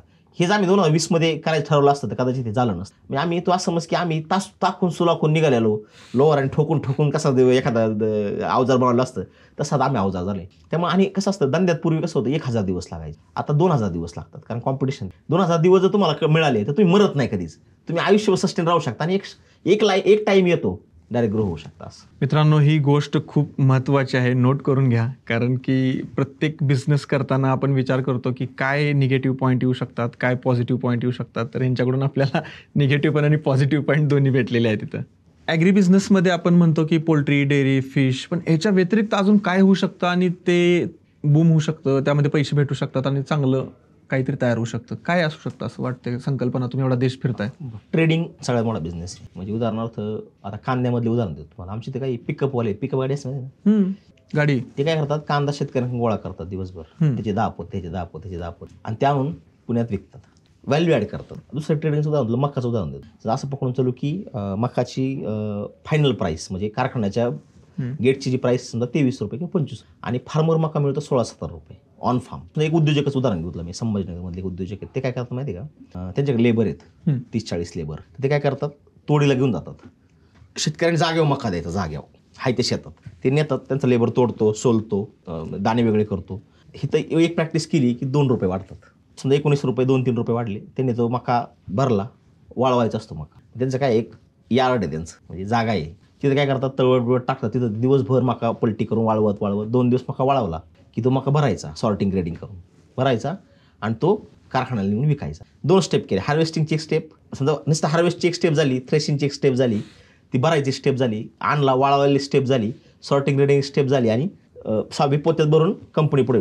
6 स्टेपमध्ये 6 रुपये वाढले. पण ह्याला कोण बिझनेस म्हणतच नाही ना, म्हणतात मी कुठे लेबरवाले काम करू. नाही आता विषय काय माहिती का, त्यांनी ती मॅनेज केलेलं आहे व्यवस्थित, बरोबर. हाच बिझनेस आहे ना, ह्यात काय तुम्ही वेगळं करणार आहे. व्हॅल्यू वाढते. उदाहरणार्थ समजा बटाटा आहे, तेल आहे, माणूस आहे, त्यांनी काय केलं, मिक्स केला बटाटा, तळला आणि विकला, व्हॅल्यू ऍड केली ना प्रोडक्टमध्ये. आणि व्हॅल्यू ऍड बटाटा, लोकांना बटाटा तेल घेऊन तुझं तू बनवत बस, काय म्हणतात, मग माझ्या घरी करतो. बिझनेसमध्ये तुम्ही काय केलं, व्हॅल्यू ऍडेड करून फायनल प्रोडक्ट व्यक्तीला दिला. मकाचं उदाहरण सगळ्या समजण्यासारखे. फार्मवरून तोडण्यापासून ते कंपनीपर्यंत नाही, पण ही प्रोसेस आहे ना.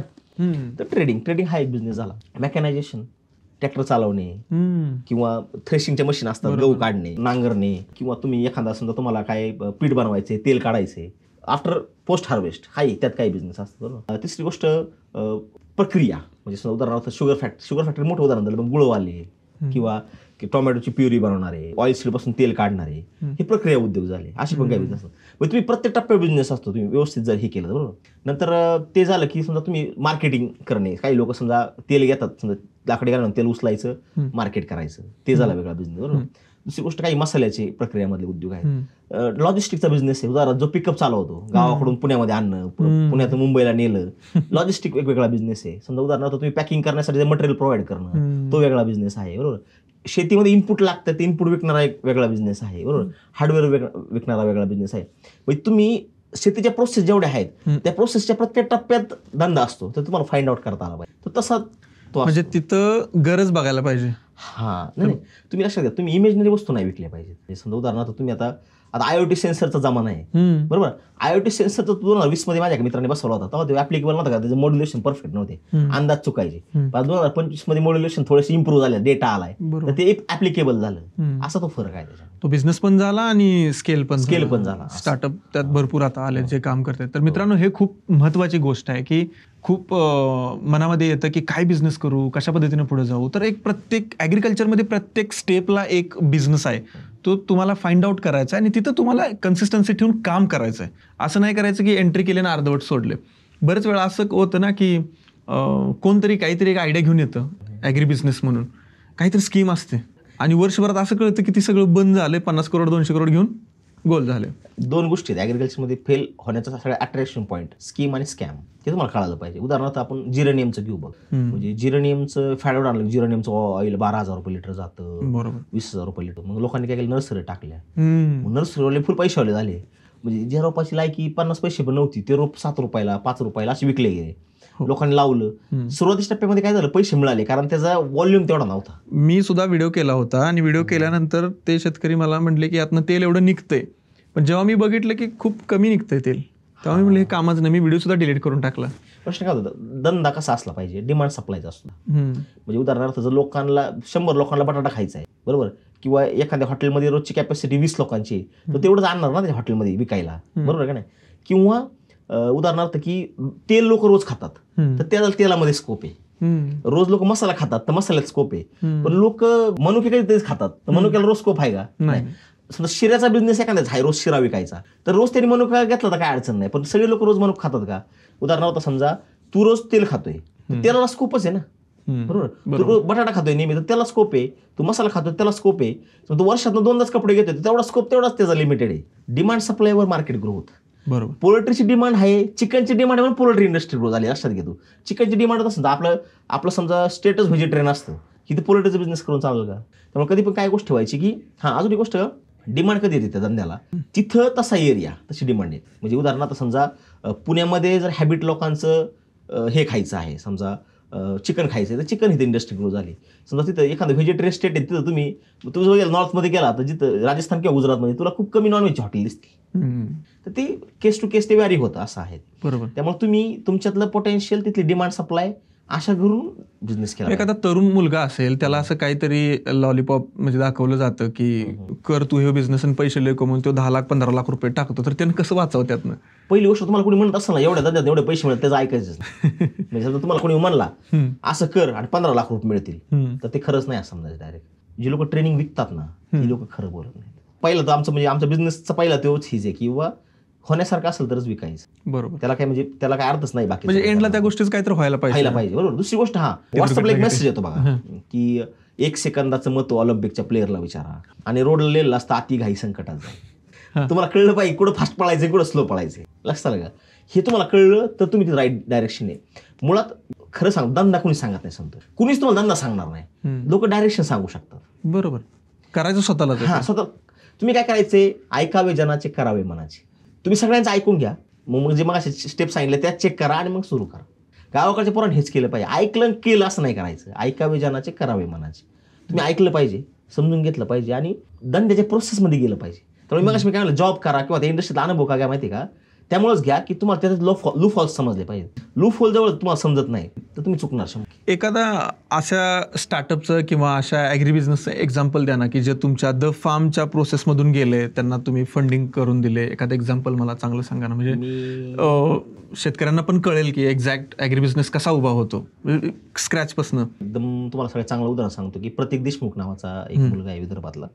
तर तो एक प्रोफेसर आहे एका ठिकाणी आणि तो रिसर्चर आहे आणि शेतकरी कुटुंबातला मुलगा आहे. असं म्हणजे काय निमशहरी भागातला, ज्याला शेती पण आहे, ज्याच्या घरी कापूस आहे वगैरे समथिंग. बरोबर. आणि त्याचं काय झालं की त्यांनी 2017 मध्ये राहुरी विद्यापीठाने कॉम्पिटिशन, तर त्या कॉम्पिटिशनमध्ये त्याचं काय झालं, त्याला पहिलं प्राईज मिळालं. तर त्यांनी औषध शोधलं होतं स्नेलवरचं, म्हणजे स्नेल म्हणजे गोगलगायवरचं. ओके. शंखी गोगलगाय नावाचे औषध, त्याचा खूप प्रादुर्भाव झाला होता आणि हा MSc PhD होता. हा तिथल्या जे त्याचे हे होते गावातले शेतकरी, वडिलांचे मित्र वगैरे, ते म्हणले अरे तू एवढा केमिकलवाला आहे, तुझी हे झाले नाही का, आम्हाला एखादं औषध शोधून दे. मग त्यांनी काय केलं, स्नेलचा एक अट्रॅक्टन डेव्हलप केला आणि त्या अट्रॅक्टनमुळे काय झालं की तिथल्या लोकांचा प्रॉब्लेम सॉल्व्ह झाला. पण तो काय करा, दरवर्षी जेवढे त्याला लोक विचारायचे तेवढा लक्ष द्यायचा. त्याच्या पेपरला बातम्या झाल्या, त्याला फोन मिळाले, पण तेवढी कॅपॅसिटी नव्हती त्याची. त्याला वाटायचं हे कुठं आपल्याला होणार आहे का, तर त्याचा तो सेट होता फॉर्मॅट. मग 2020 मध्ये काय झालं, आमचं एक कार्तिक देशमुख नावाचा विदर्भातले, त्यांनी मला काय केलं, म्हणलं ते सर मला हे संशोधन लय मोठे आणि इथल्या शेतकऱ्यांना लय गरज आहे.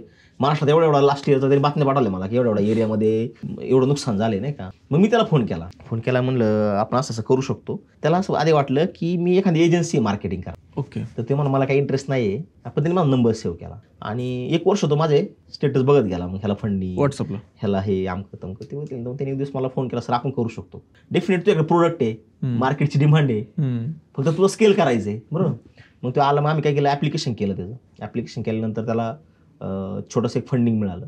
फंडिंगवर मग त्याचा प्रोडक्टचा रिसर्च झाला, सर्टिफिकेशन गव्हर्नमेंट कडून फंडिंग मिळालं. गव्हर्नमेंट, सेंट्रल गव्हर्नमेंट हे मिळतं सगळ्यांना जरी कोणी. हा आयडियावर मिळतं, तुमची आयडिया किती पोटेन्शियल आहे त्याच्यावर. त्याला प्रोसेसमध्ये जावं लागतं. 1 वर्षाची प्रोसेस असते. स्क्रीनिंग होतं, ट्रेनिंग होतं, आयडिया पिच होते. आयडिया पिच झाल्यानंतर मग ते मंजुरीला जाते आणि मग त्यातनं तुम्हाला फायनल फंडिंग मिळतं. त्याला 1 वर्षाचा कालावधी, मग ते 1 वर्ष थांबला ना, मग साधारण 23-24 हे सगळं फायनान्शियल त्यात गेलं. मग नंतर त्याला फंडिंग मिळाल्यानंतर मग त्यांनी सर्टिफिकेशन लागतं, कारण कोणता प्रोडक्ट तुम्हाला मार्केटमध्ये आणायचं असेल तर सर्टिफाय करावं लागतं. त्याच्या ट्रायल घ्यावे लागतात, त्याचं कुणा इम्पॅक्ट होतोय का चुकीचा उदाहरण तर ते चेक करावं लागतं. ते दुसरी कोणती कीड मरती का, नॅचरल म्हणजे जे चांगले कीड मरती का, किंवा त्याला लोकांवर त्याचा किती अफेक्ट होतं, हे सगळं चेक करावं लागतं आणि ते सर्टिफाय करून तो प्रोडक्ट मार्केटमध्ये आला. मग सगळं झालं, मग त्यांनी ते स्नेल लूर नावाचं औषध आहे त्याची कमर्शियल कंपनी डेव्हलप केली आणि त्याचा प्रोडक्ट आता ह्या वर्षी मार्केटमध्ये सेलला आहे. म्हणजे आयडिया टू बिझनेस, ह्या सगळ्या गोष्टी स्टेप बाय स्टेप. ह्याला कालावधी बघ, 2021 मध्ये मी त्याला बोललो होतो, 2025 मध्ये त्याची कंपनी मार्केटमध्ये आली. तर 4 वर्षाचा पेशन्स होता. Research, trial, funding, product final करणं आणि ते लोकांना आवडेल कारण ह्या ट्रायल पण 1 वर्ष झाल्या आणि मग सगळा प्रोडक्ट मार्केटमध्ये आला. त्यामुळं कोणताही धंदा हा सगळ्या आपण म्हणतो ना काठिण्य पातळी क्रॉस करून तयार होतो, असं तर सहज उभा राहत नाही. म्हणजे एका रात्रीत काही मित्रांनो उभा राहत नाही. एका रात्रीत फक्त स्कॅम होऊ शकतो.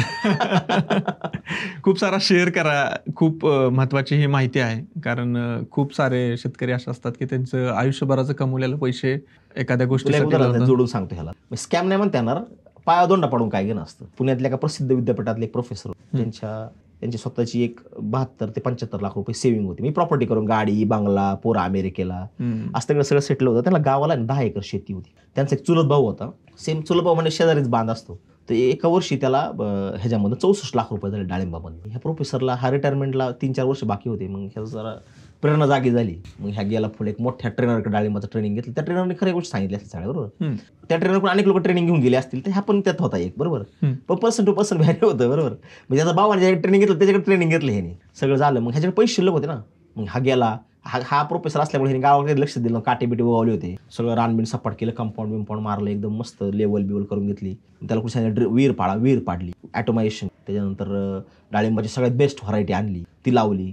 आणि हा व्यक्ती पुण्यात प्रोफेसर होता. ह्याने काय केलं, तिथे गडी कामाला ठेवला. फुल 30-40 लाख रुपये इन्व्हेस्टमेंट झाली होती. 10 एकर सलग लावायचं सोपं नाही ना. सगळं झालं बिलं. मग हे त्याला विचारायचे, अरे फवारणी केली का? केली म्हणायचा. ते म्हणायचं, हे केलं का? केलं म्हणायचा. पाणी सोडलं का? सोडलं म्हणायचा. आणि तो काय करायचा, औषध आणायचा, थोडी मारायचा, थोडं सोडून द्यायचा, मारलं तर मारलं, नाही मारलं, सर्व्हिलन्स काहीच नाही ना. बरोबर. आणि काय झालं, 3 वर्षानंतर ती डाळिंबाला कुठं तेल आला, कुठं काय झालं, सगळं फॉल्टी झालं सगळं. आणि 3 वर्षानंतर ह्या माणसाची 72 लाख रुपये, 60 लाख इन्व्हेस्टमेंट गेली होती आणि दुकानदाराची 25 लाख रुपये उधारी होती. म्हणजे ह्याने जेवढं आयुष्यात कमावलं तेवढं सगळ्याला कमावं लागलं. फक्त काय आता शेजारचे जर बघितलं स्वतः करायला गेला, कॉपी करायला गेला, असं नाही चालत.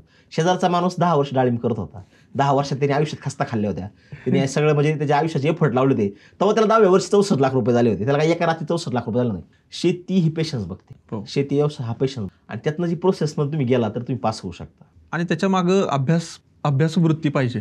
असं नाही की तुम्ही डोळं झाकून करताय, किंवा आता जसं एक्झाम्पल तुम्ही दिले की तो काय करतोय, वाऱ्यावर गेले सगळं, 60-70 लाख रुपये असेच पाण्यात गेले.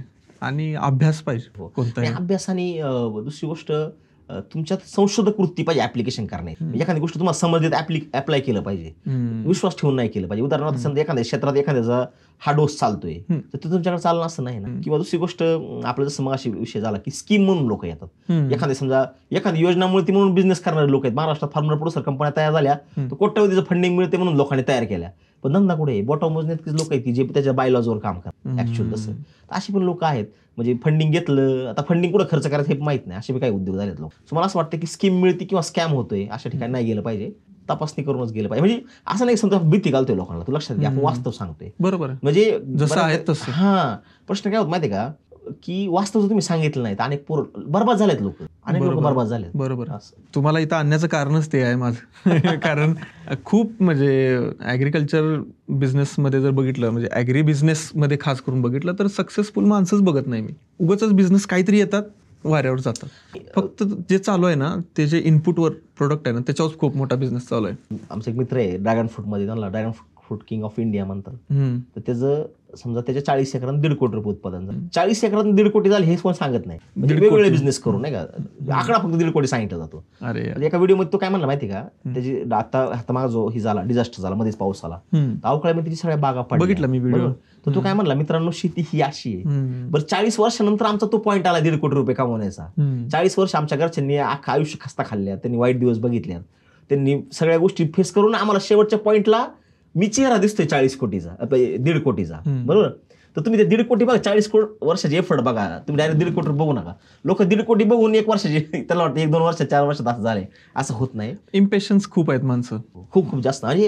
म्हणजे मी म्हणतो की माझ्याकडे अनेक लोक आले संतोष, म्हणजे 500, 700, 700 लोक मला भेटून गेले. त्यातले धंदा 25 लोकांनी सुरू केला ना फक्त. बापरे बाप. वर्कशॉप मी 3000 लोकांचं आमचं वर्कशॉप झाले. 1 to 1 500-700 लोक असतील. वर्कशॉप तर 3000 लोकांचं स्टार्टअप. अख्ख्या महाराष्ट्रात वेगवेगळ्या कॉलेजेस फिरून 500-500 लोक वर्कशॉपला यायची. 3,000-4,000 लोक आहेत. किती लोक माझ्यापर्यंत, म्हणजे त्यातले 1-2च लोक आली. तो म्हणजे तो रेशोच असतो ऍक्च्युअली. 1000 लोक आयडिया ऐकतात, 100 लोक विचार करतात, 10 लोक इम्प्लिमेंटेशनच्या लाईनमध्ये येतात, 2 लोक इम्प्लिमेंट करायला बघतात, आणि त्यातले 0.5 समथिंग लोक सक्सेस होतात. मी तर म्हणतो अजून एक गोष्ट, सक्सेस हा शब्द तुम्ही धंद्यात विसरून जा. तुला सुब्रत राय माहिती आहे तुला? सुब्रत राय सक्सेस नव्हता का? म्हणजे तो इंडियाच्या जर्सी भाई त्याचं नाव होतं, म्हणजे सहारा. त्या माणसाच्या मैत्रीला त्याची पोरस नव्हतं. त्याचं शेवटच्या आयुष्यातला त्याचा काळ जेलमध्ये गेला. एवढी मोठी आंबी व्हॅली होती त्याची, बरोबर. पीक बघितलं माणूस खाली पण आला. धंद्यात सक्सेस हा शब्द विसरून या. धंद्यात हा काम करायचा हा शब्द घेऊन या. कधी अप होईल, कधी डाऊन होईल, कधी तुम्ही पैसे मिळतील नाही मिळतील, यश अपयशी, स्पर्धा परीक्षा किंवा एखादी रेस, बरोबर, किंवा एखादं कॉम्पिटिशन, ह्यात ते असतं. शेती ही लॉंग टर्म प्रोसेस, बिझनेस हा लॉंग टर्म प्रोसेस आहे. त्यामुळे अप डाऊन हे होणार. ते सगळ्या गोष्टी ठेवून प्रोसेस एन्जॉय करायला या, प्रोसेसमध्ये आनंद घ्यायला, प्रोसेसमध्ये 2-5 रुपये बॅकअप ठेवायला या, प्रोसेसमध्ये कमवायला या. असं बरोबर. इमोशनल न होऊन प्रॅक्टिकल मध्ये तुम्ही काम करायला पाहिजे. स्टेबल प्रॅक्टिकल पाहिजे. शेती व्यवसायामध्ये एज्युकेशन किती महत्वाचं आहे? एज्युकेशनच महत्वाचं आहे. आजच माझं एका मित्राबरोबर बोलणं झालं होतं. ते म्हणत होता की मी US मध्ये ॲग्रिकल्चर शिकलाय नाही का, तर तो म्हणत होता की आज माझ्याकडे एवढं नॉलेज आहे की मी इम्प्लिमेंट करू शकतो किंवा ते मी अप्लाय करू शकतो किंवा त्यातले रिझल्ट दिसत आहेत. तुम्हाला जिथं रिझल्ट दिसत आहेत ना एज्युकेशनमध्ये तिथं तुम्ही गेलं पाहिजे. उदाहरणार्थ बरीचशी मुलं ॲग्रिकल्चर ग्रॅज्युएट होण्यासाठी कॉलेजला जातात, बरोबर. पण त्याचा उद्देश ते ॲग्रिकल्चर ग्रॅज्युएट व्हायचा आहे का स्पर्धा परीक्षा करायची हे पाहिजे. महाराष्ट्रामध्ये एक प्रकार झाला बघा की ज्यांना स्पर्धा परीक्षा करायची त्या मुलांनी BA BCom आणि त्यांनी इंजिनिअरिंग केलं असतं, स्पर्धा परीक्षा केली असतं, फेल झाला असतं, त्याला इंजिनिअरिंगमध्ये ऑप्शन राहिलं असतं. All eggs in one basket नावाची कॉन्सेप्ट. म्हणजे काय, समजा तू रोडनी अंडी घेऊन निघालाय आणि त्या बास्केटमध्ये फक्त अंडीच आहेत, अंडी जर पडली तर सगळी अंडी फुटू शकतात, पण त्या बास्केटमध्ये अंडी आहेत, धान्य आहे, हे तू मिक्स घेऊन चाललाय तर बास्केट पडलं तर अंडी फुटायची शक्यता कमी. त्यामुळे तुम्ही कोणत्याही धंद्यामध्ये माहिती घेऊन म्हणजे all eggs in one basket हे नाही करायचं. बास्केटमध्ये काय ठेवायचं हे शिकायचं आणि मग ते बास्केट घेऊन चालायचं. त्यामुळे ते फुटण्याची शक्यता कमी आहे. धंदा आहे तर रिस्क आहे, म्हणजे असं नाही की रिस्क नाही आहे, पण तुम्ही एज्युकेट असाल, तुमच्याकडे चांगला मेंटॉर असेल आणि तुम्ही त्या पाथवर निघाला तर मला असं वाटत नाही की फेल कमी. लोक माझे गुरु पाहिजे बघ. गुरुची कॉन्सेप्ट असं नाही की दर्शन घ्या, जपनाम करा, असं नाही. गुरु म्हणजे दिशादर्शक. बरोबर. उदाहरणार्थ तू पण आज बघ की समजा तू शेती करतो, चुकला तर कोणाला तरी विचार, तू फॅक्ट चेक करतो, असं सांगणार कोणी पाहिजे. एकटा चालणारा माणूस काय करू सांगणारा शकत माणूस असल्यानंतर तुमचा टाइम वाचतो. समजा त्यानं ऑलरेडी केलेला आहे, तो शिकलेला आहे, तो ट्रेन आहे, तुम्ही स्वतः करायला 10 वर्ष घालवण्यापेक्षा त्याच्याकडून तेच नॉलेज ॲज इट इज घेऊन तुम्ही तुमच्या शेतीमध्ये लावा, सक्सेसफुल लगेच होते. म्हणजे तुमचा क्लब पाहिजे विचारांचा. बरोबर. प्रश्न पडला, अडचण आली, लढायला माणसासोबत पाहिजे. शेतीमध्ये जे ॲक्च्युअली होत नाही, त्यामुळे फेल्युअर चान्सेस जास्त आहेत. मी अजून पण सांगेन, म्हणजे सगळ्यांना मेसेज हा, ग्रुपने यायचा प्रयत्न करा. भले ग्रुपने शेती नाही झाली पण ग्रुपने विचार मंथन तरी करा. जसं क्लब हाऊस आहे. हा, तू बघ मी जेवढी उदाहरणं सांगितली, ही मैत्री विचारांची, ही मैत्री विचारांचा क्लब हाऊसचा ग्रुप आहे. किंवा जसं मी SPI अग्रोच्या मग अशी त्यांच्या शेतकरी गटाचं उदाहरण दिलं, त्यांनी त्यांचा प्रोडक्ट इम्प्लिमेंट केला. किंवा असे अनेक लोक एकत्र येऊन काम करतात. जे तुम्ही एकत्र येऊन करताना विचार, भले तुम्ही इम्प्लिमेंट सोबत करू नका पण चर्चा करत राहा. चर्चा सोबत केली तर तुम्हाला आउटपुट पण चांगलं मिळेल. उदाहरणार्थ तू एकटा असता, तुझी टीम सोबत नसते, तू एकटा सगळं करू शकला असता का? नाही. चेहरा तू आहे पण टीम माग आहे. मी आज इथं बसले, माझी टीम माग आहे. हे टीम सोबत काम केलं तर कोणती गोष्ट एक लक्षात घ्या, कोणत्याही गोष्टी मोठं होत असेल तर संघटन मोठं असतं. म्हणजे मोठा एम्पायर उभा करायचा तर तुम्हाला एक टीम पाहिजे. हा, टीम पाहिजे. म्हणजे तुमच्याबरोबर सजेशन देणारे लोक पाहिजेत, चुका काढणारे लोक पाहिजेत. बरोबर. सगळी चांगलं म्हणणारे पण तुमचे नसतात, लक्षात द्या. चूक म्हणणारे पण तुमचे असतात. म्हणजे थोडक्यात असं म्हणायचं की तुम्ही शेती करा किंवा शेती बिझनेस करा, काही करा, तुम्हाला एज्युकेशन घेणं खूप महत्त्वाचं. खूप मस्ट आहे. एक लक्षात घ्या, महात्मा फुलेंचं ते वाक्य आहे ना, विद्येविना मती गेली, मतीविना गती गेली, गतीविना नीती गेली, नीतीविना शूद्र खचले, हे सारे एका अविद्येने. म्हणजे एक विद्या नसेल, शेतीत असो किंवा बिझनेसमध्ये असो, तुमच्याकडे नसेल तर तुम्ही शूद्रच होणार आहे. खूप भारी वाटलं शेवटची लाईन ऐकून आणि खूप मनापासून आभारी आहे तुमचा. तुम्ही खूप भारी आणि छोट्या छोट्या मिस्टेक्स आणि खूप महत्त्वाचं जे बिझनेसमध्ये जे करायला पाहिजे ते तुम्ही सांगितलं डिटेल. नाही, उलट मी असं म्हणेल की आधी केले आणि मग सांगितले. म्हणजे मी आधी केलंय, मी स्वतः शेती केली, मी ॲग्री बिझनेस केला, मी ॲग्री बिझनेस उभा केले म्हणून मी सांगतो. आणि दुसरी गोष्ट, मी हॅपी आहे की मराठीत पहिला ॲग्रिकल्चरमध्ये पॉडकास्ट नव्हता, इंडियन फार्मरने सुरू केलाय. हिंदी बोलणारा संतोष आज मराठी बोलतोय, हे पण ऐकून भारी वाटलं. त्यामुळे हा प्लॅटफॉर्म साठी मला शुभेच्छा आहेत. आणि अशा अनेक लोक येतील ह्या प्लॅटफॉर्मवर आणि त्यांचं नॉलेज शेअर करतील आणि अनेकांच्या ज्ञानात बदल होईल या अपेक्षा मी व्यक्त करतो. आणि थँक्यू व्हेरी मच. तर मित्रांनो, हे एक थोडासा माझा प्रयत्न होता की ॲग्री स्टार्टअप, ॲग्री बिझनेस ही कॉन्सेप्ट काय असते आणि कशा पद्धतीने ग्रो केली पाहिजे, त्यामध्ये फ्रॉड काय असतात, स्कॅम्स काय असतात, हे खूप डिटेलमध्ये आपण रितेश सर यांच्याकडून जाणून घेतल्या. आणि ह्या तुम्ही, मला वाटते सगळ्या जे तरुणाई आहे, जे शेतीमध्ये काम करतात, त्या सगळ्यांपर्यंत शेअर करा.